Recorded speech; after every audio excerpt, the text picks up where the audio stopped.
Versailles a été construit en premier par Louis XIII en 1624. Et bien depuis 1624, il y a des taupiers qui travaillent à Versailles. La terre leur convient, elle est riche en éléments nutritifs, elle est riche en eau. C'est le paradis de la taupe, mais la taupe ne fait pas le bonheur du jardinier. On ne peut pas ici envisager un parc impeccable sans taupe. Le parc de Versailles est grand de 850 hectares. Il y a donc des milliers de taupes qui vivent au fond du parc ou dans la campagne avoisinante. Le jour où nous arrêterons de les chasser, ce n'est plus ici une pelouse qu'il y aura, mais tout simplement une sorte de champ retourné en permanence.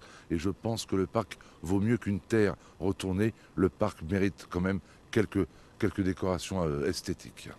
Il y a différentes méthodes pour tuer les taupes et nous avons, nous, affaire à un taupier qui emploie les méthodes les plus traditionnelles et les moins perturbantes pour l'environnement. L'avantage de la technique du piégeage, c'est que les autres bêtes n'en souffrent pas. Il y a une grande complicité entre Jérôme, moi et mes collaborateurs, ce qui veut dire qu'on n'a pas besoin de lui téléphoner pour qu'il vienne. Jérôme est ici chez lui, il vient quand il doit, il vient quand il veut, il fait très bien son travail et depuis qu'il est là, les taupes nous oublient un petit peu et pour moi une taupe correcte est une taupe qui se fait discrète. C'est arrivé que nous appelions Jérôme dans l'urgence.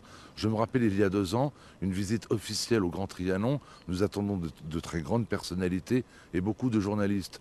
Tout le jardin est impeccable, les fleurs sont belles, elles sont ouvertes, elles sont superbes, les pelouses parfaitement tondues, il n'y a pas une feuille morte par terre, quand soudain le matin, qu'est-ce que l'on voit? D'énormes taupinières un petit peu partout. Il a donc fallu prendre une décision immédiatement et Jérôme est intervenu dans l'heure qui a suivi. Il faut de temps en temps faire vite contre la taupe.